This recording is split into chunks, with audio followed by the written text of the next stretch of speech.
Libo-libong estudyante ang nagtatapos sa kolehiyo taon-taon. Subalit marami sa kanila ang nahihirapang makahanap ng trabaho.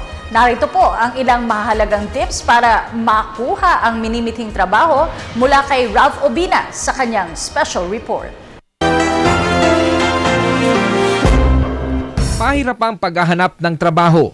Ito ang ibinabala ng Trade Union Congress of the Philippines o TUCP.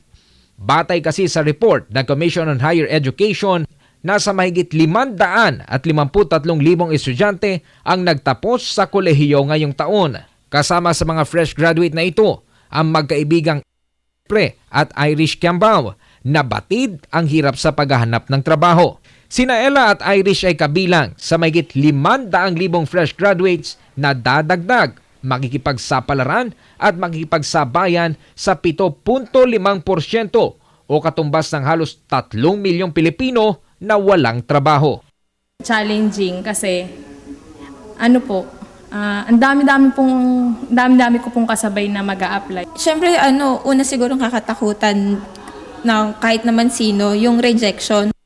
Dahil dito, mahalaga para kanila Ella at Irish na maihanda ang kanilang sarili para sa mga nalalapit nilang interview bilang mga fresh grad at wala pang mga experience sa trabaho. Sa tulong ng Human Resource Manager na si Mayram Bolompo, ipinaliwanag nito ang mga dapat at hindi dapat gawin sa isang job interview. Ayon kay Bolompo, unang-unang dapat gawin ng aplikante ay ang i-research ang background ng kumpanya at posisyong kanyang papasukan. Ito anyay upang magkaroon ng aplikante ng ideya sa kung ano ang pinapasukan nito. Pangalawa, pumasok ng mas maaga kaysa sa itinakdang oras ng interview o exam. Always be punctual. If your interview is 9, be at the location 8:30 and then go to the restroom, fix yourself. Retouch, kumbaga, para hindi ka, kasi kung malayo yung pinanggalingan mo, nag-commute ka, syempre, pinapawisan na also. Para you will look better.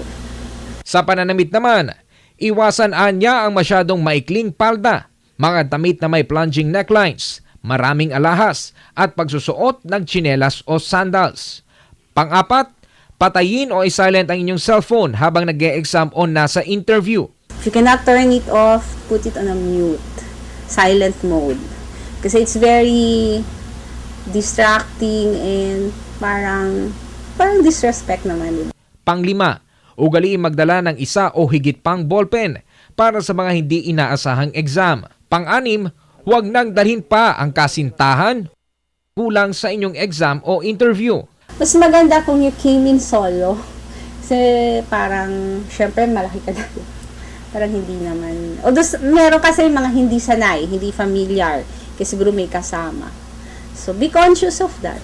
Maaari namang praktisin sa bahay o kasama ng mga kaibigan ang pagsagot sa interview dahil makikita naman na anya ngayon sa internet ang mga kalimitang itinatanong sa mga nag-a-apply ng trabaho. Tiyaga lang, lakas ng loob at tiwala sa sarili. Ito raw ang kinakailangan upang ang trabahong inaasam ay inyo nang mapasakamay. Para sa Telebisyon ng Bayan, ako si Ralph Obina.